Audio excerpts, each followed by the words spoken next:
Goodness, hello. Um, Gosh, 11 already. Gosh, that's posh, isn't it?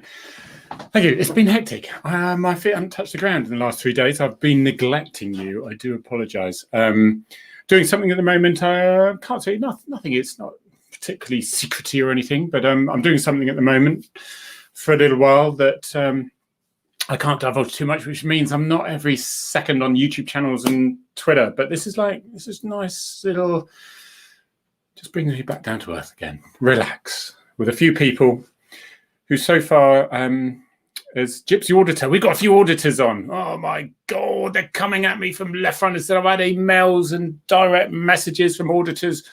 Auditors, please, I really, there has to be a good business case, which I've heard of recently. Yeah, I need to be a big, for me to spend that time, because I know how frustrating and how much it wastes officers' time. And I know there's people behind. You've seen my YouTube thing on auditors. I know I annoy you. I know that I must completely misunderstand what lovely, nice people you are. And I'm not saying you're not. I'm just saying become a special constable instead, Do something constructive, not looking for something that really isn't a problem. But I know you want to have a big conversation about it and discuss it. But I'm going to be really selfish now and say, I don't really want to spend an hour doing that.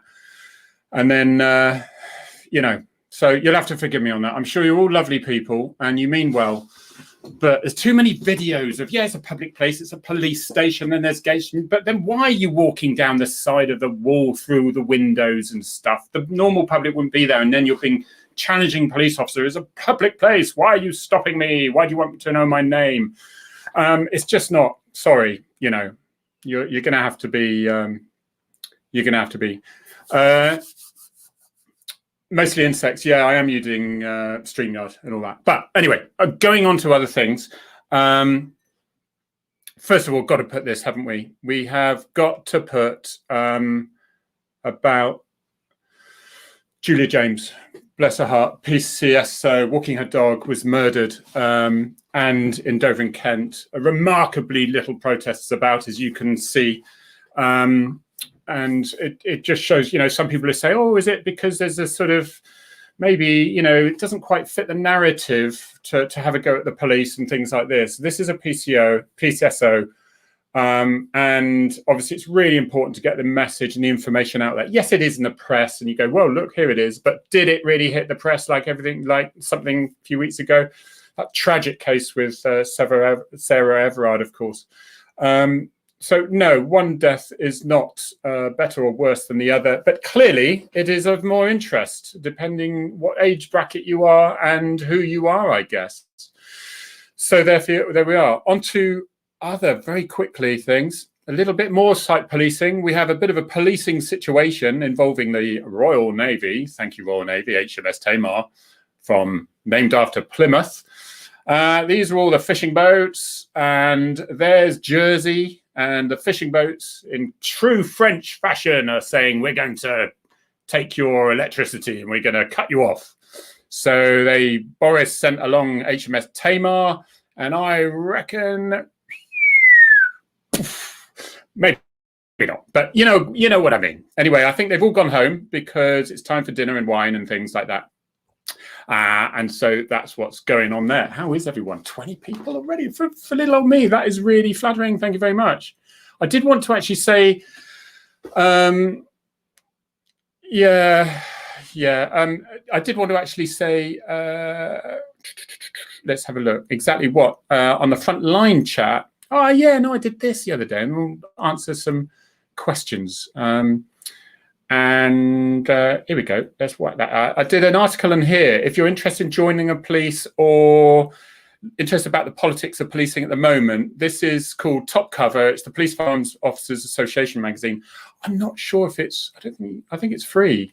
But I did an article for there. I'll give them their credit. I thought they might edit it. I'm a little bit forthright on where I think policing is going at the moment. Not that I should know particularly. But I have a few fingers and a few pies. And so you can see Harry Tangye on the dilemma facing policing.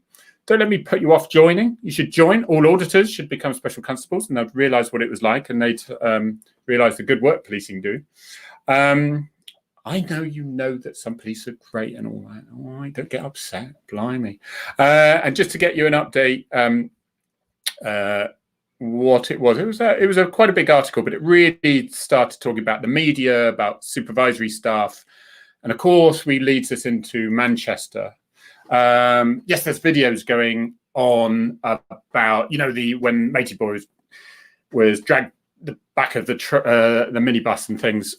Right, we've got this thing called subjudice in this country. If anyone is being in police complaints, or if they are being prosecuted for assault, and I'm not saying they are or they aren't, I don't know, it is subjudice. We can't talk about it in this country, whereas in America you can, and that's why there was so much on George Floyd, as you can imagine. But in this country can't, and it can, because any press and all that could affect, and the defense can say, well, my client has been it's been unfair because there's been a big campaign against him, and so any jury or anything is going to be affected by it.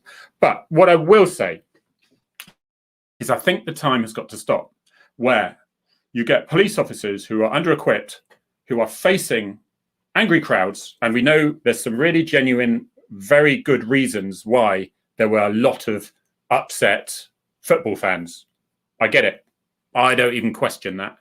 I really don't. But I get a little bit teasy, I get a bit teasy when they start shouting and stuffing, and they say, about the police. Now, Terry Christian, there was a photograph of the gentleman with the police officer whether he was slashed with it or whatever. But Terry Christian, I don't remember that. A very well-known Mancunian man. I thought it was all right at one point, sort of thing, but and he put a very nasty tweet about this, saying, well, he got in the way of somebody, of an object thrown by the crowd, as if that was okay. And I just turned it on him, and I said, I haven't checked my tweets to see if he's answered, or I don't expect so, but he's got a lot of followers. But so I said, well, if the police officers threw an object into the crowd and one of the crowd walked in front of the object, would you still be backing the police officers then? Just turn it around a bit, and then you sort of get to understand why, being a police officer, it is, how can you excuse that? Why is anyone throwing an object? Because they're angry. Well, I get angry and I don't start breaking windows and beating people up. That's why. So stop it. So yeah, there we go. That's what I think. So Terry Christian, I don't know if he was drunk or what or whatever. I don't know, but not good, not good. But there's a lot of the Joe Public some of them do think, well, it's the police job. No, if you Joe Public went to work every day and you ended up looking like that, at risk, and all your colleagues were getting beaten and abused and whatever, and it doesn't need to happen. It certainly doesn't need to be acceptable.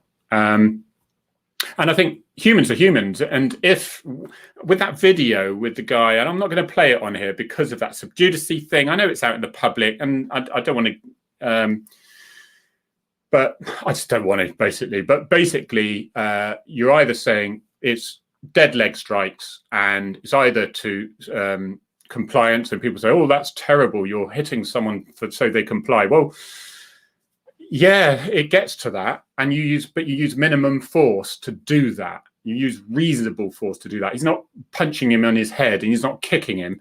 But there are Home Office approved techniques that you would do a strike. I mean, it's a strike. If you think if someone could do harm, we don't know what that guy was saying. We don't know if he's saying, I'm going to stab you, I'm going to stab you. I'm not saying he was. I'm going to do this, and we don't know anything like that. So I'd like to know the full details of that. And if it's basically to obtain to compliance, because they can't sit there with a judge and jury saying, well, can we discuss the matter through, please? He's not giving his hands up, they're whatever. They need to be cuffed. He needs to be taken. It needs to release those hands. Do as you're bloody well told, and you won't get hurt. As simple as that. Oh, I'm on it today. But, and if they've acted overzealously because he's just lost his temper, then yeah, he needs a word of warning. But he shouldn't lose his job. No, if he does it every week, if that was the case, then yes. But one-off, because somebody said they want to kill you, they've just thrown a railing at you, they've just punched a colleague of yours and thrown a bottle in his face, and you manage to grab the guy, pull him in, and the adrenaline's running a bit fine. they, in another incident, because I don't want to, you know, it's not excusable, but it's a reason, and it's certainly not. It's human. It shows people they're human, and for me, we're all guilty of going, oh, they got the better of me on that one. But I mean, if he's lost his temper and he's looking like the police officer, you know, that's a different matter, isn't it? Yeah, it means you can't keep control, but you're also trying to, we just don't know the information to give them, because I've had people and I've nicked them and I've been gone in there hard, because I know the last time he was arrested, he was given too much time and he injured 2 of us.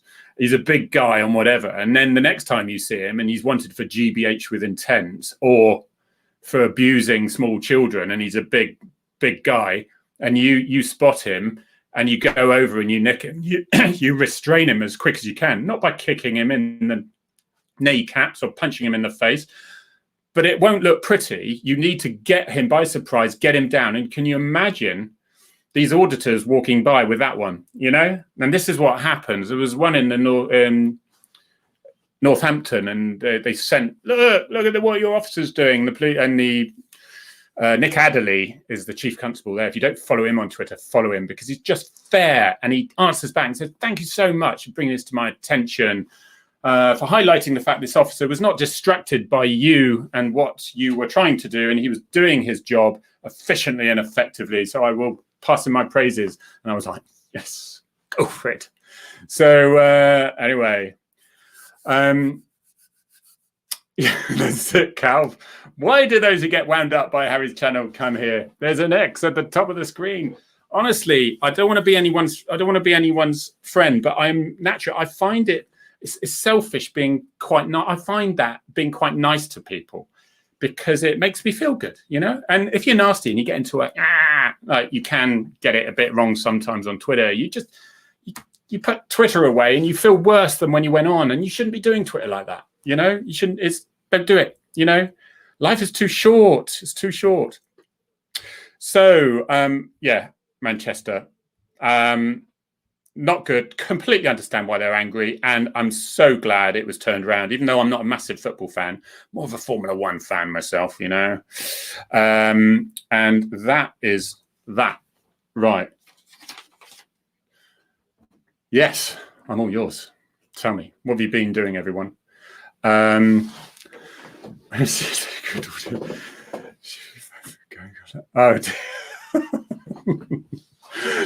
all kicking off. It's all kicking off in the room. I'll tell you what, if this was an audience, there'd be chairs overturned and all sorts. Please, just everyone, just calm down. It's not worth it. All right, it's all right. We've all had a drink. Please, why? Mostly insects says, I'm not going to be too harsh on you, please, because, you know, 30 years of dealing with policing. I know I was Devon and Cornwall, and they're all like really soft and lovely, but I was on armed response, and then we do have some bad, nasty people we dealt with, and many have tried to intimidate me and make me feel scared. And do you know what? Maybe I'm just reckless. I just don't. I never are. I guess what it is, I look at the statistics and think, what's the chances that somebody did threaten me once, and they got on my address and they said, oh, you know, when I come round, you know, and all that. I said, well, now I know what you're going to come round for. I won't give you the benefit of the doubt, and I will treat you as if you're going to cause enormous harm to me or my family. So just to pre-warn you of that, I wouldn't hesitate either. So, right. Mostly insect. I know, very frustrating. Put it on an email and send it to me or something, mate. But I'm going to have to block you in a minute because you're taking over everything, and you're on. And come on, mate. He's pleading. I can see you. It's not going to happen. Right. Dino says, "Can I come on? Can we go on dates soon? Mostly in sex." They're right. Stop saying pig. That's just rude. You don't get your way. Right. I think. Finally, going to put my application for full-time officer tomorrow, Matt. Good man. Application for full-time officer tomorrow after becoming a special for 2.5 years, Harry. Any tips on the application? No, I'm way out of date with that, I'm afraid. I would see if you can get hold of people who've just gone through the process, because they are the best one. Because it changes in a second. I hear interviews now are nothing to, interviews for promotion have changed from what you did in your experience and a few keywords to all the buzzwords and keywords now. So sometimes it's, and so joining the police, I wouldn't be surprised if it's similar. But I don't want to frighten you with that. Your best bet is to see if you can get, speak to young officers, even if it's on Twitter or something, get hold of them who've been in for a bit, probationers, search them on Twitter, and say, can you give us a bit of advice on the application and whatever. You might be a natural at it. You might be absolutely great at it and you swan your way through, and one of those annoying people, they do exist. And they're really good at that sort of thing. So, that's it. So good luck with that. Which force, Matt? Which force are you trying to go to? Right, who's calling me pig now? That's enough. I'm going to have to block them because they're upsetting the natives. Thank you, Brett, for defending me there.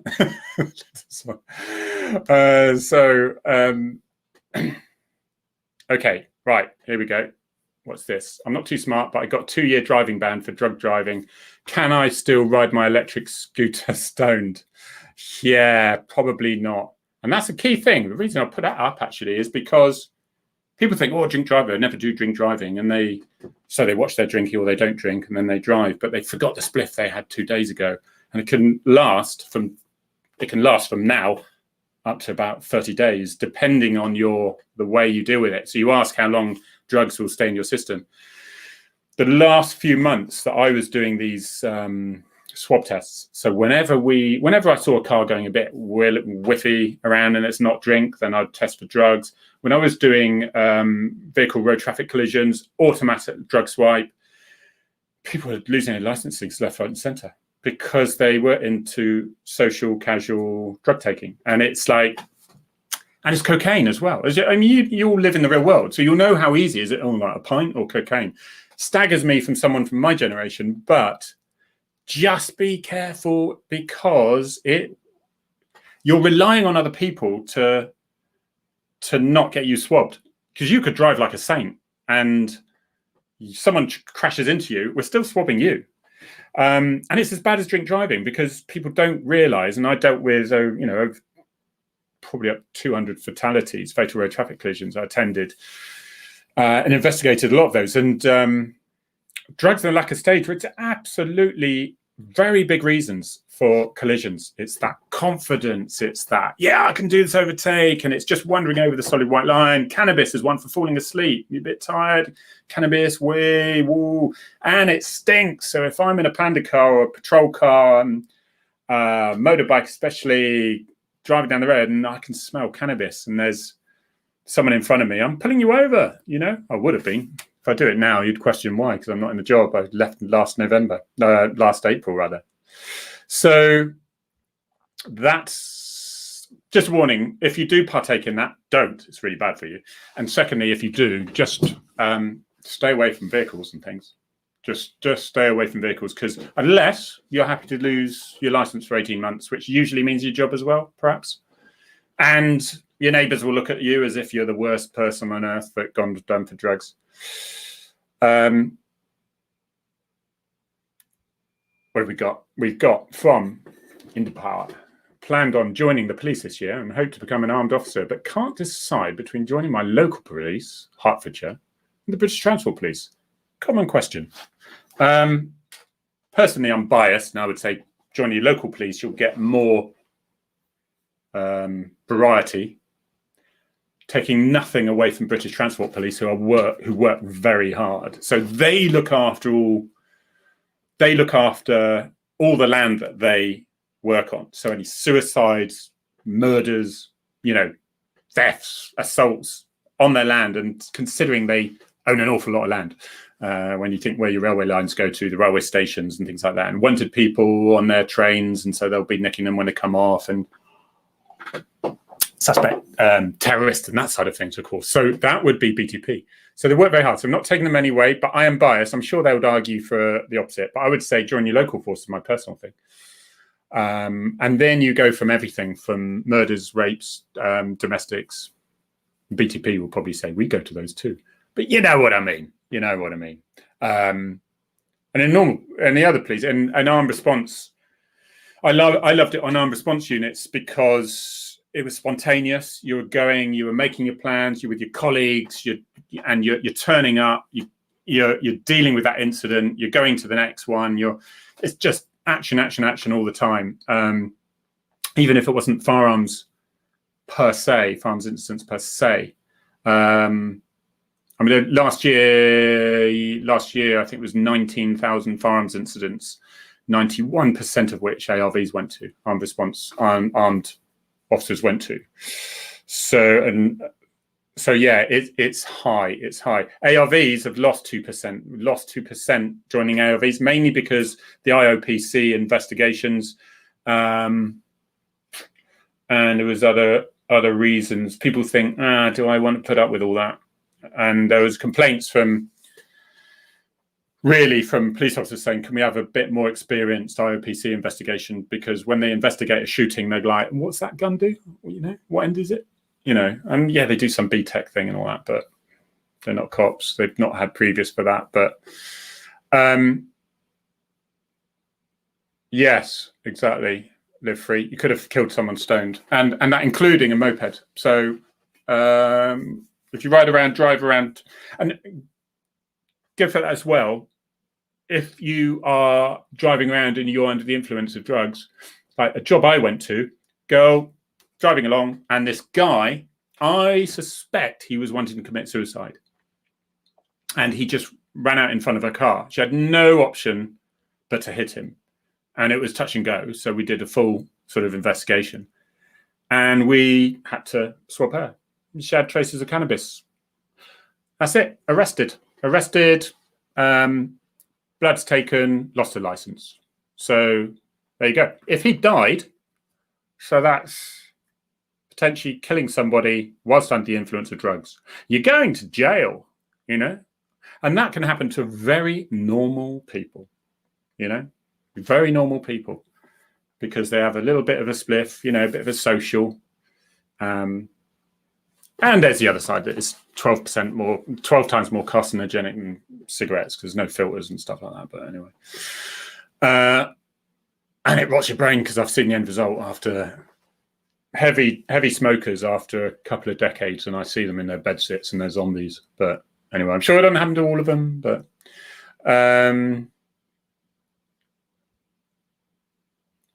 therefore won't touch a drop if driving. Good man. Yeah, it's easier that way, isn't it? Because so many people have gone, I've only had a pint, I'll be all right. Drive, blue light, and they are thinking, license, career, and it's the most horrible moment. And then you're breathalyzing them, and they're just under or whatever, and they're like, oh my god, I'm never drinking again. I'm never drinking and driving again.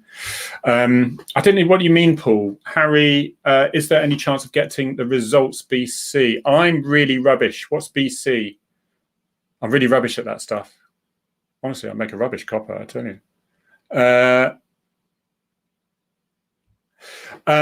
There are no, if they are, they'll get caught because there's random checks.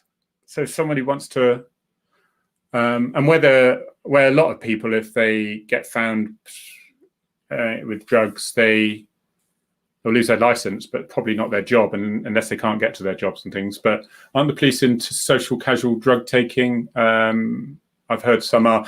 I'm sure there's some idiots. There are some idiots in the police, but they eventually get weeded out because they can't help themselves. Like your average far right extremist thing that had been in for a couple of years or something. I mean, there's only vetting that, there's not the are you a far right extremist tick box, yes or no sort of thing. So it would be helpful if they said yes, but at some point, if everything else is fine and they haven't got previous convictions, there's no intel, you sort of got to go with the fact that I thought we'd gone against saying, well, he looks like one, so we're not going to employ him. So James, I'm sure there are, because with 130,000 police officers, uniformed officers, there's going to be some who will have gone through a divorce, be in debt, be it really low in their life and made stupid decisions and then gotten hooked on drugs or whatever, or they've taken these drugs and then they've gone back to work and they'll get caught. They'll get caught eventually. Some are just on, you know, those people who are just on, it's almost like, catch me, I'm spiraling out of control, you just need to catch me. But, and some, if you've got people arrogant enough who have a bit of, and if they're taking it in front of non-police, what does that tell civilians about what they think of police? It's disgusting. Sack them, get them out of here, I'll tell you. I'm an ex-cadet and I don't want to get into while I left. Yeah, and oh right, as a cadet. Sorry you had a bad time. Not the real life free. Oh, life free states the real time. Hey, can we talk by email? No, we can't talk by. I said stick it on an email and read it. I don't want to get into a big conversation about auditing. What part of that can you not get? It's simple, don't drink or drugs. GMM, you're absolute male. Okay, random intelligent-led drug test. Yeah, that's it. That's the problem. Try to pick up a question here for you. Did you hear about the murder of the Kent police? Where we discussed that. I'm afraid that was Julia James. Bless. I desperately hope they find the offender for that one. I haven't heard an awful lot on that one. Okay, do police abuse powers? It would be ridiculous for me to say, no, never. It's never happened. I'll tell you what, in my 30 years, right? I might have said that a couple of times. I'm boring myself. I started off in Torquay and I started off on C-section. And there was one guy, you knew that if you called him, he would like, no messing about. He'd have him in, but he wouldn't do any, when I say that, he would only do it to people who wanted to rip our heads off and be, you know, and they were just angry and they just wanted, and there were these handy people who you needed a mobile brick wall, you know, who was no subtlety and they would get them in and whatever, but it was nothing they didn't deserve. It's just me as a 12 stone would have been picked up and thrown over the wall. So there were handy people like that. Even 30 years ago, so we're talking, well, when I was in 1990, 91, we would not have stood for somebody who gave someone swift punches in the back of the van or whatever. It just didn't happen. People would have, okay, you know, they would have like, just get in the van. You didn't care if they hit their shin on the step. But that was mainly because they'd been fighting like a beauty and the officers just twisted his arm or he's just taken a swing or he's hurt himself. And so, technically, you know, should they do that? No. Is he human? Is he sort of, is there adrenaline, bang, bang, bang, bang? And as he, you know, I suppose I don't lose too much empathy for people who want to give it but can't take it and then squeal and say, look what they did to me. So if somebody is roughly manhandled and cuffed and whatever, it doesn't look pretty because you could try it, but you can't sort of place them there and bring their arm round and there we go. And it's great if they're compliant, but time and time again, it's as if there's a certain section of the public who are very unrealistic and obviously have never been in a scrap in their life before, who think you can just have a little discussion. We'll just talk nicely to them, they'll be all right. I'd love to try them out. And you do occasionally get people who say, oh, I realize now. Okay, I see what you mean. So when you think about it, it's CCTV, Dino, and there's body cam footage, there's mobile phones. If you abuse your powers, you might get away with it for 1, 2, 3, 4 times, but how many times are you going to get out of it, away with it in years and years? And that, as a supervisor, I knew if I had a problem with my complaints coming into my officers, right? So say I had like Plymouth, I had like officially 22 officers. I think I had about 12 most in reality. And if I had a complaint come in, bing, and I'd look at the previous complaint record first of all, and I'd say, oh, 1 complaint in 4 years. Okay, well, I already know I haven't got a problem, but if I have, and then if I get one a week later, bing, oh, hang on a minute, you know, and it could be something like his mind's on other things, he's angry, he's tired, he's getting divorced or whatever, and he's taking it out on the public, in which case we need to come in there, don't we? Yeah. It might be the case that if I had ding, ding, ding, I've got a problem child that I want to get rid of. I don't want this person in my section and he deserves everything he gets. All right. And again, 30 years, I had one of those. And I wrote an unhappy report instead of happy reports for someone. I said, no. And I showed him, this is what I'm putting on you. You're not suitable to be a police officer. Disappear. You're a danger. And what you'll do is these people will then bring in innocent officers, if you like, who were there at the time, who then get roped in under the investigation as well. And so more and more police officers are saying, you know, even from 30 years ago, what I said, now even more so, I would say, with all the cameras and stuff like that, and the fact that if just because you're not doing it yourself, if you're present, you will be roped into it as well. Why didn't you stop it? Why didn't you do anything? So you can see why that sort of behavior isn't acceptable. And if you are doing it, you'll be caught on either CCTV, someone's body cam, either someone's on mobile phone. And if not straight away, you will eventually. So you're not sticking around for long. And then, of course, you'll get a news headline. Look, see what police officer did to this person. See the CCTV footage. That's their time out. And there may be a history to them that showed that sort of characteristic.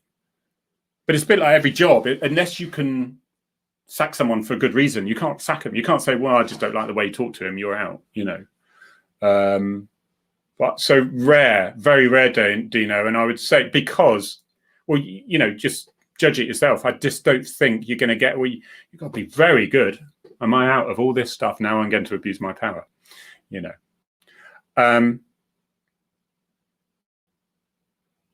Yeah, the police, yeah, unfortunately, the police lock all these silly streamers up for promoting dumb footage. Yeah, I mean, there aren't the police to do it. And unfortunately, traditionally, the police have been very much sort of, we don't get involved, we don't comment, sub judice, it's confidentiality. And I think we've got to change. I said in the article, we've got to change now because the police and society is judged on social media, on the effect. Look what this person's done. And it's a bit like the Manchester guy who was dragged behind the van and given a dead leg, as far as I can see. But what happened behind that as well? What happened beyond that? And then you can take into consideration, was it part of it or not?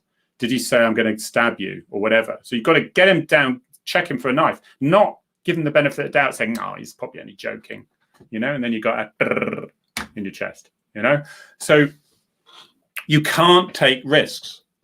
In a 30-year career, if you start getting flippant, if you start putting someone single crew driving them back to the police station with a prisoner because they're nice in the back, one day you're going to get a throat cut, handbrake switched on when it was in the middle. Now it's a button, isn't it? Or they're going to grab you with something from behind. You just can't do it. You can't get blasé. You've got to treat everyone as a threat if you want to make your way. But you do it proportionately, don't you?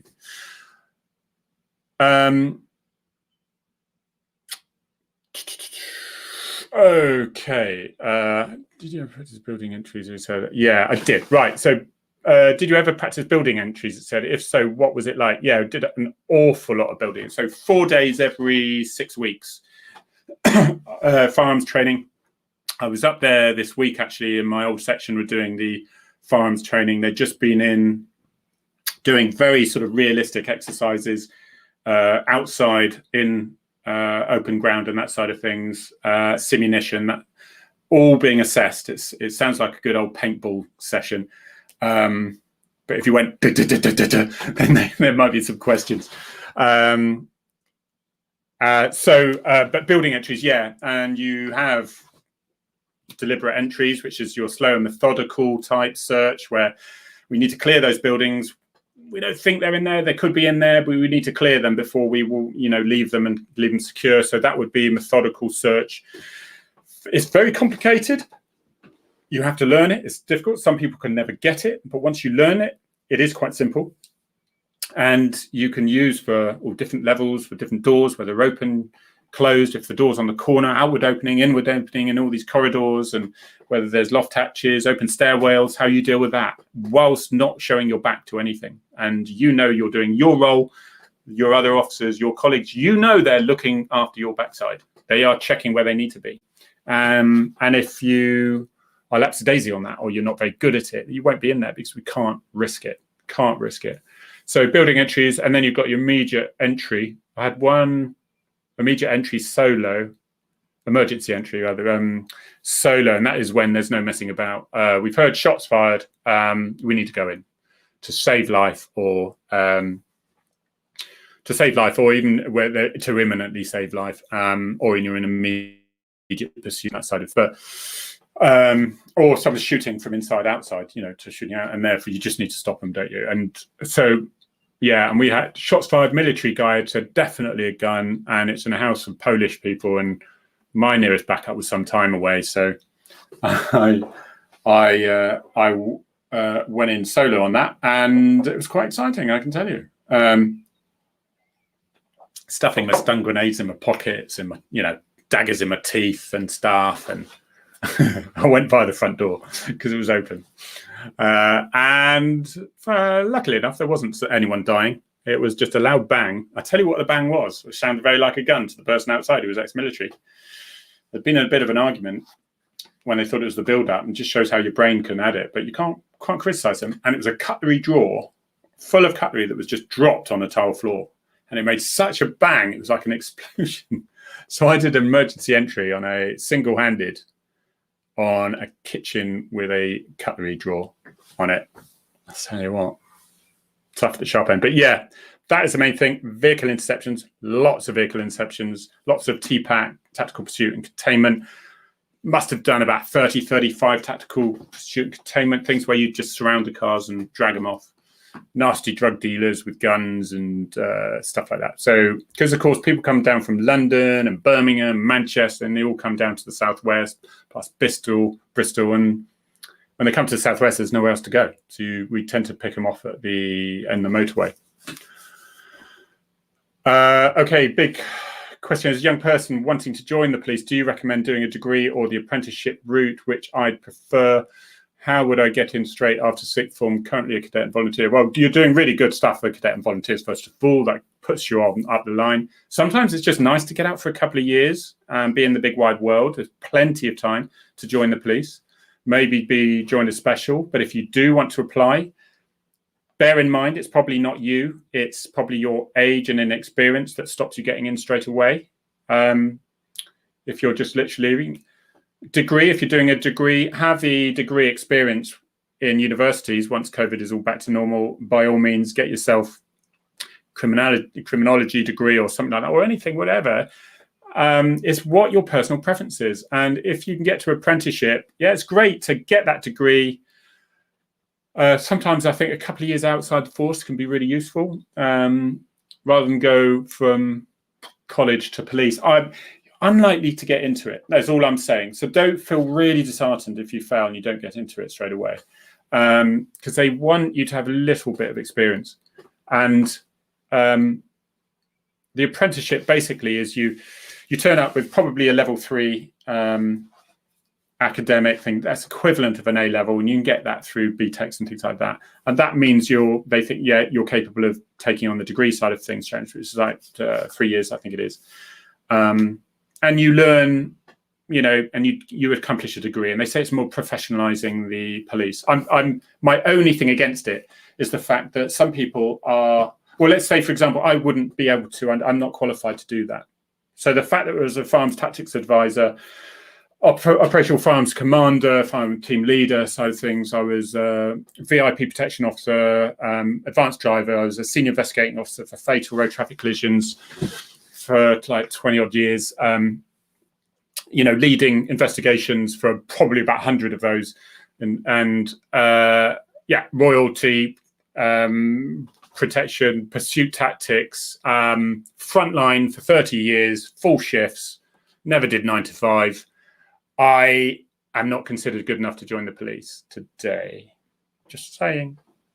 That's what I think slightly wrong in the system, because either I was really shit.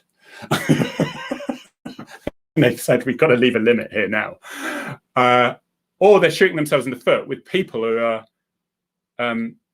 being left out. What about your military guys who haven't got that, for example, and they went to the military? They've gained all that experience, maturity, worldwide experience, and and that negotiation, you know, a lot of the military stuff is all about communication. Isn't it? It's like winning the hearts and all that sort of thing. And they're not getting part of it. What? This is ridiculous. It's like, shut up. You know, we need these people in. So personal choice for you. Don't be too concerned if you don't make it straight away. You've got a big life in front of you. And so I would suggest, you know, your perfect sort of age is really start looking at 24, 25, I would say, upwards. I joined at 21. I was really, I tell you, the average age on my recruitment, even 30 years ago, and it's not changed. They like the older ones still, but unless you're in the Met when they're struggling, they'll grab anyone. No, not true. Was 35, you know. So I'd lost a couple of senior ex-military and all that side of things. In the Met, yes, they will take young. So it depends where you are as well. Because it's putting bums on seats, but it's got to be the right level. And do you know what? I'm worried. I'm worried at the moment because we have a lot of people, generally in society, I think as well, and brilliant people academically, brilliant people at discussing, negotiating, and that side of things. But when, quite frankly, the shit hits the fan, are they able to cope? Are they able to cope physically, mentally? Because it can be very untidy sometimes in policing. And that's what I'm worried about. You need all sorts. You need your little geek who is brilliant at that side of, you know, of leading projects and stuff like that. And they've done their time on the front line and then they go, but you do need your brawn as well. You know, you need your tactical support group, no messing, who can sort the job out and get it sorted. And there's horses for courses. Right. What are your... Right, I think we're probably coming to an end here. I think 45 minutes is quite a good thing.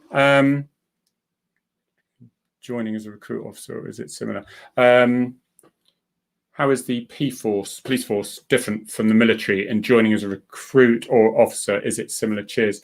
Yeah, I mean, I've got a fair bit with the military. My son's just joining the Navy at the moment.